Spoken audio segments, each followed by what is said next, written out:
الحمد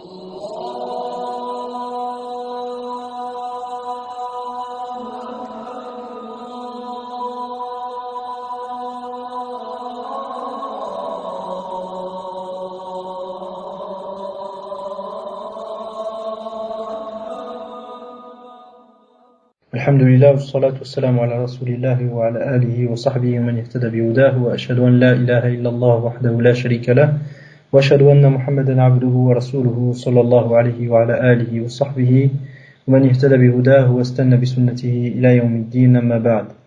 Donc ce cours est le second cours dans la lecture du livre Al-Qawaid wa al-Dawabit al-Fiqhiyya fi Kitab al-Umm de l'imam Shafi'i. Donc les règles globales et les règles spécifiques de fiqh tirées du livre de l'Umm de l'imam Shafi'i rahimahullah. Pour plus de détails au sujet de l'ouvrage Al-Umm, bien qu'on a cité simplement un bref aperçu dessus, revenir au cours précédent, Inch'Allah, si Allah subhanahu wa ta'ala le permet, on évoquera par après, Inch'Allah, quand on évoquera ensemble un bref aperçu sur cet ouvrage qui est Al-Umm de l'imam Shafi'i rahimahullah. Les premières règles que nous allons voir, c'est des règles qui sont liées au cadre, à la certitude. D'accord? À la certitude. La première règle que nous avons vue, c'est celle où l'imam Shafi'i rahimahullah dit la da'u al-yaqina. Non. Il dit la adfa'u al-yaqina illa bi-yaqinin. Je ne repousse la certitude que par une certitude qui lui est semblable.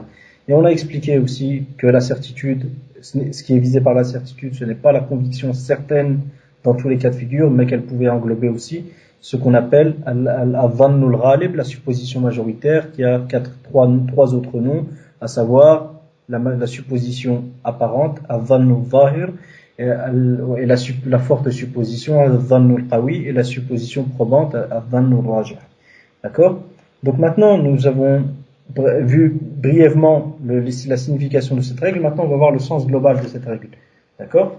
Donc المعنى الإجمالي للقاعدة يقصد من هذه القاعدة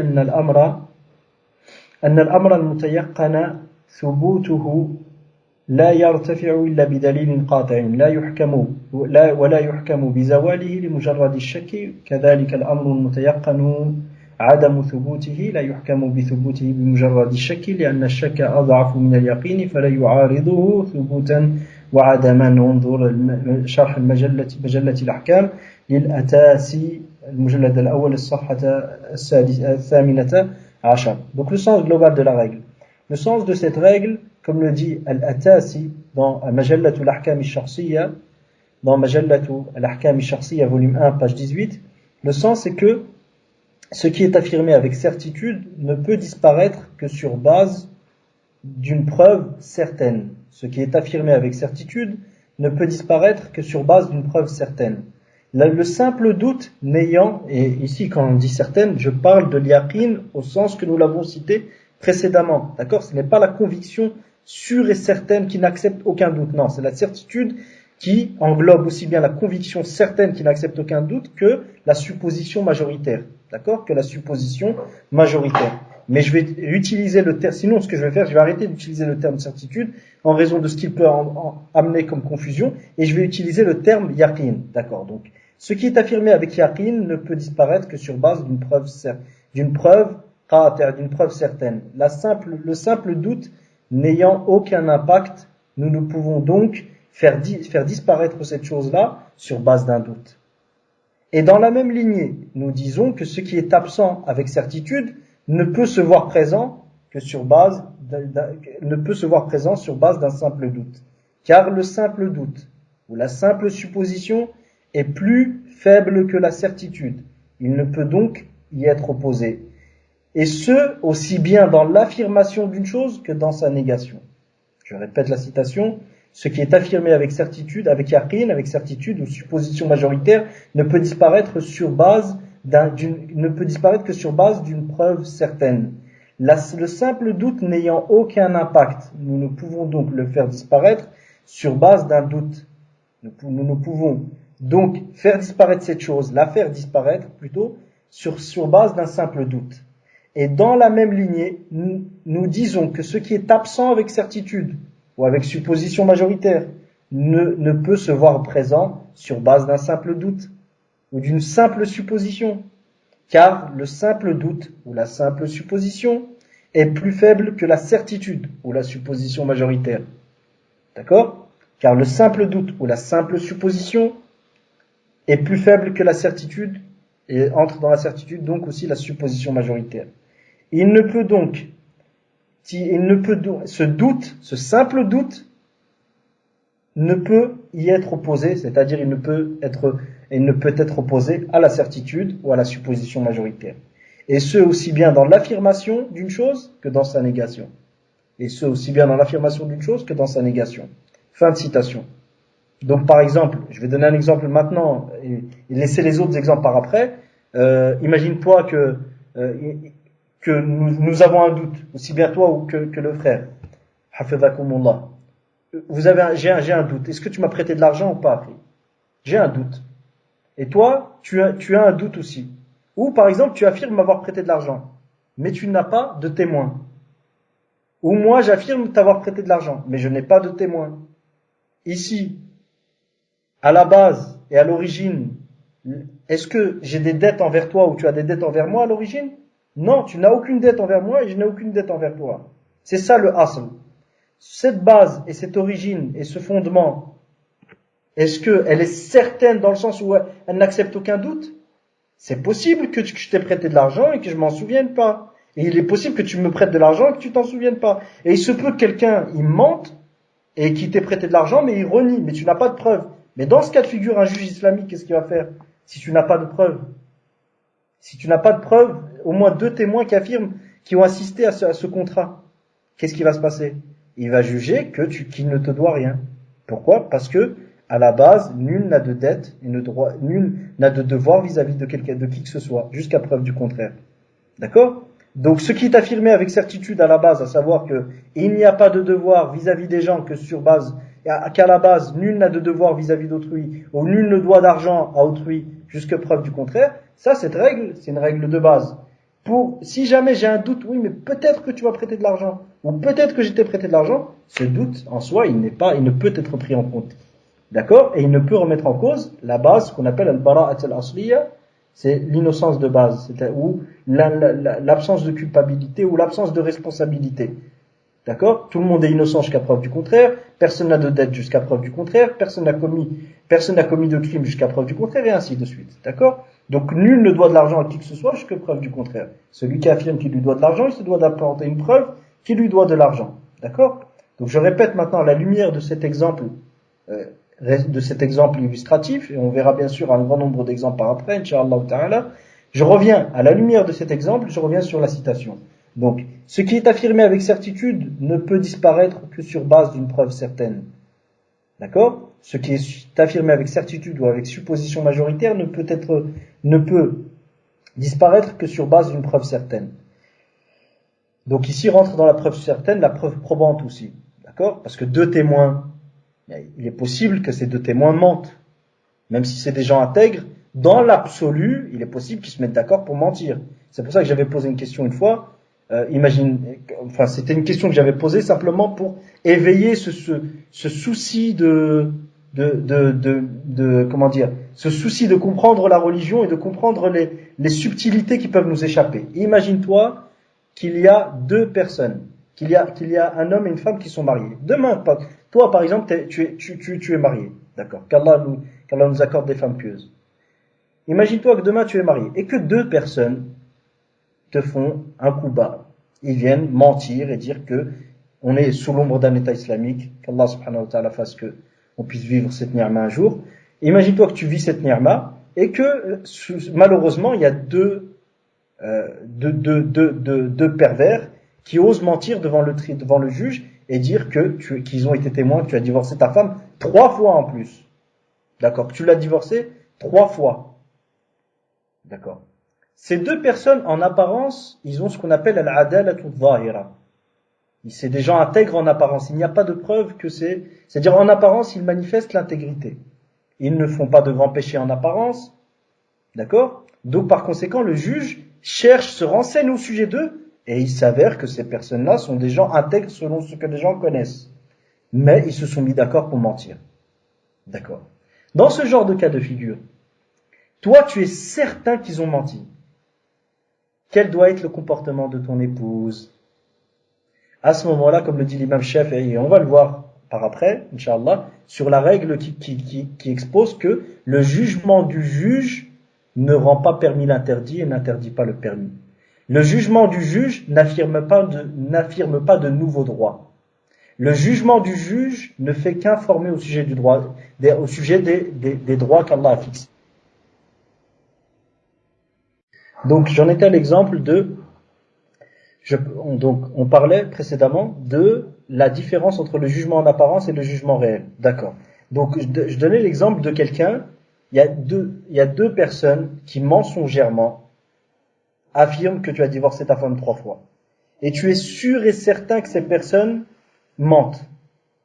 D'accord? Et le juge, il a vérifié, il s'est renseigné au sujet de ces deux témoins, et il s'avère qu'en apparence, ce sont des gens intègres. Ils ont ce qu'on appelle al-adalatu al-zahira. Al-adalatu al-zahira. Retenez bien ces termes-là. Retenez bien ces termes-là. Al-adalatu al-zahiratu. C'est l'intégrité apparente. D'accord? Dans certains cas de figure, c'est l'intégrité en apparence qui est prise en compte. Dans certains cas de figure, c'est al-adalatu al-batina qui est prise en compte. D'accord? D'accord? Mais dans tous les cas de figure, on verra la différence entre les deux. Mais ici, le juge a vérifié. Il a vu qu'ils ont une adala al-zahira. C'est ce que la personne affirme au premier abord. Puis il a vérifié, il a poussé les recherches, comme ceci lui incombe, comme le montre l'imam al-Qarafi, rahimahullah, dans l'un de ses ouvrages sur les conditions, les choses que doit respecter le juge lorsqu'il vient juger. Donc il a cherché au sujet de ces gens, et il s'est avéré qu'ils ont même l'adalatul batina, c'est-à-dire même l'intégrité cachée dans le sens celle qu'on obtient et qu'on arrive à déterminer après enquête, ils l'ont aussi. Mais il s'avère que réellement ces gens-là se sont accordés pour te faire un coup bas. Et tu es certain qu'ils ont menti. Et ta femme, à ce moment-là, si elle est certaine qu'ils ont menti, que doit-elle faire? Si elle a un doute qu'ils ont menti, que doit-elle faire? Si elle les croit, que doit-elle faire?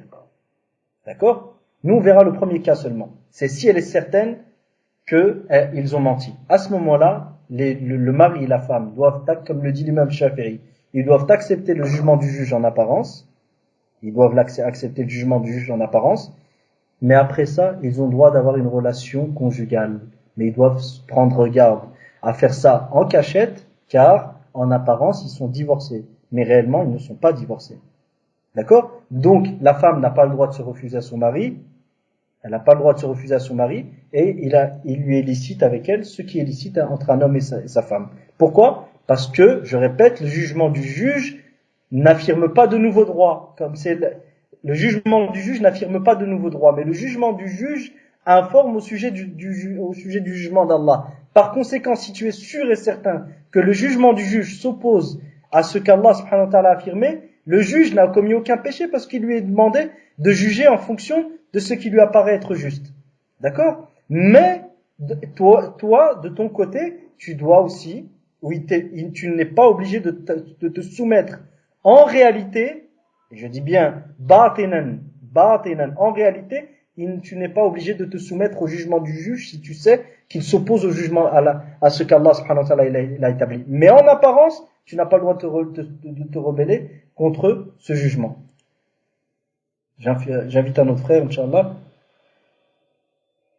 D'accord? Donc je continue. Maintenant, imaginons une femme, le cas contraire.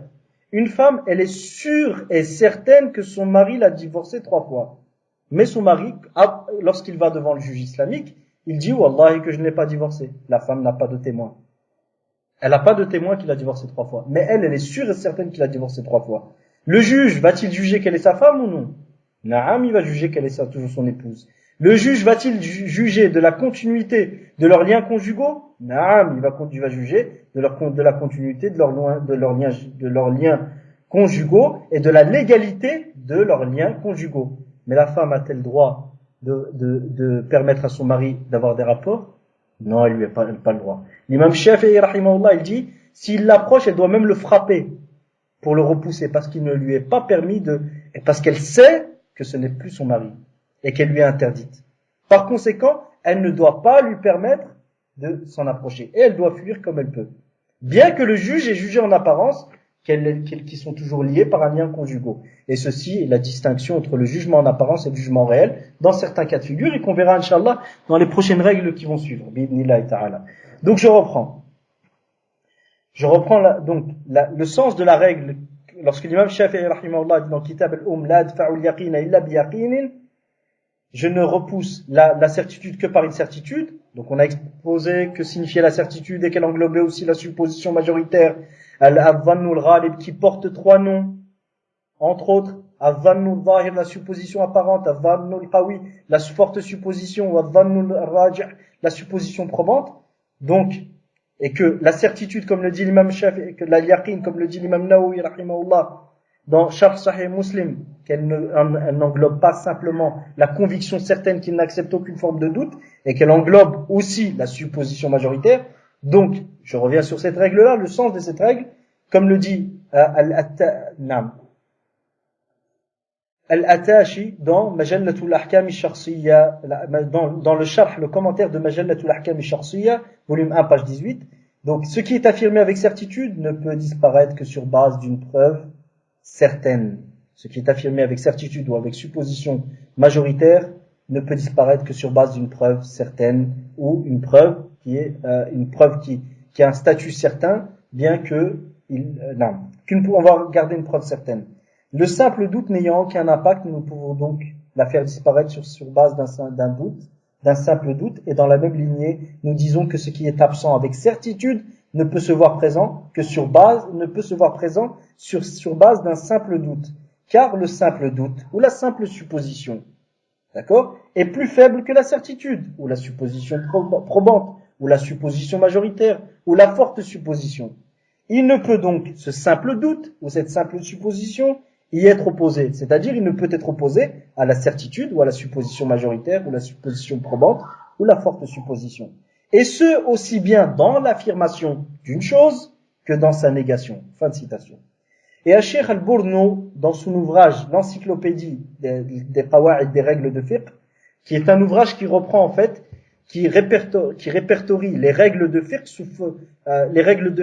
selon selon l'alphabet, d'accord? Donc c'est une encyclopédie qui reprend les règles de fiqh. Sheikh Al-Bournou est un savant palestinien contemporain, d'accord?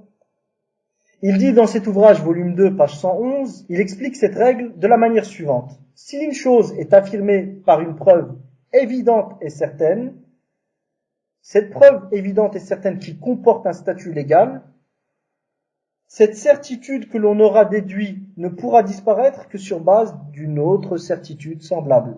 Je répète, si une chose est affirmée par une preuve évidente et certaine qui comporte un statut légal, un hukm shar'i, cette certitude que l'on aura déduit ne pourra disparaître que sur base d'une autre certitude semblable. Je répète, si une chose est affirmée par une preuve évidente et certaine, cette preuve évidente et certaine comporte un hukm shar'i, un statut légal, cette certitude que l'on aura déduit, ou cette supposition majoritaire, ou cette supposition probante, ou cette forte supposition, ne pourra disparaître que sur base d'une autre certitude semblable. D'accord? Ne pourra disparaître que sur base d'une autre certitude semblable, donc soit la conviction certaine qui n'accepte aucun doute, soit la supposition majoritaire, soit la supposition probante, donc là, qui se nomme aussi la supposition probante, et la forte supposition. D'accord? Et ici, fin de citation des paroles du Cheikh, hafizahullah. Que veut-il dire par un statut légal? Un statut légal, un hukm shar'i, ayyuha al-ikhwa, hafizakumullah wa ra'akum, est une affirmation ou une négation liée à la législation islamique. Un hukm, qu'est-ce que c'est un hukm linguistiquement parlant? C'est le fait d'affirmer une chose d'affirmer une chose par rapport à une autre. Si je dis les frères sont présents, c'est un hukm, c'est un statut. Pourquoi? Parce que j'ai affirmé une chose qui est la présence concernant une autre chose qui est les frères. D'accord? Si je dis si je dis par exemple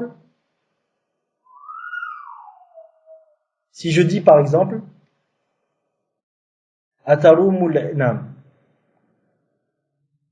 Je cherche en fait un exemple en vue d'encourager vers les études, vers l'apprentissage des sciences, Inch'Allah. Simplement, le vers de poésie me fut fait oublier, malheureusement. J'essaie de m'en souvenir.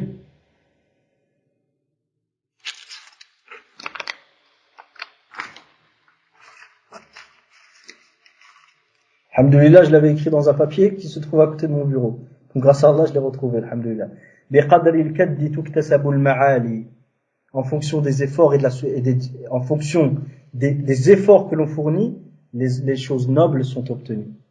وَمَنْ طَلَبَ الْعُلَى سَهَرَ اللَّيَالِي. Et celui qui cherche les grandes places, les rangs élevés, il veillera les nuits. وَمَنْ رَامَ الْعُلَى مِنْ غَيْرِ كَدٍّ. Et celui qui souhaite obtenir de nobles rangs sans faire d'efforts, أَضَاعَ الْعُمُرَ فِي طَلَبِ الْمُحَالِ. Il aura perdu sa vie et son temps en demandant une chose qui est impossible. تَرُومُ الْعِزَّ ثُمَّ تَنَامُ لَيْلًا. Tu cherches l'honneur et la grandeur, puis tu dors durant toute ta nuit. يَغُوصُ الْبَحْرَ مَنْ طَلَبَ اللَّآلِ. Seul n'entre dans les profondeurs et n'atteint les profondeurs de la mer que celui qui cherche les pierres précieuses. Que celui qui cherche les pierres précieuses. Donc c'était juste en rapport à ce point-là. Donc lorsqu'on dit que بِقَدْرِ الْكَدِّ تُكْتَسَبُ الْمَعَالِي, qu'en fonction des efforts et en fonction des efforts fournis et on obtient les nobles rangs et les nobles choses dans cette vie et dans l'autre, c'est une affirmation. D'accord. Cette affirmation, elle est liée à quoi? Elle est liée à une réalité quotidienne, à une réalité universelle. D'accord. Donc ceci est un hukm adi. C'est un statut usuel ou universel. D'accord. Mais si je te dis par exemple as-salatu wajibatun, la prière est obligatoire, c'est une affirmation parce que j'affirme une obligation par rapport à une chose qui est la prière. D'accord. Donc, c'est une affirmation, elle est quoi? C'est un hukm shar'i. C'est une affirmation légale car elle se réfère à la sharia. D'accord? Alors que lorsque je disais biqadri al-kaddi tuktasabu al-ma'ali, en fonction des efforts on obtient les nobles rangs et les choses importantes, ceci est une affirmation mais universelle, car elle respecte les règles de causalité et les règles universelles qu'Allah a fixées dans ce monde. Et de l'autre côté, lorsque je dis at-tawhid shartun li dukhul al-jannah, le tawhid est une condition pour entrer au paradis, c'est une affirmation. Mais c'est une affirmation qui est liée à quoi? À la sharia. Donc je vais appeler ça comment? Un hukm shar'i. D'accord? Est-ce que c'est bien compris? Si je dis par exemple al-fa'ilu marfu', le participe actif est marfu', c'est une expression qu'on emploie dans la grammaire.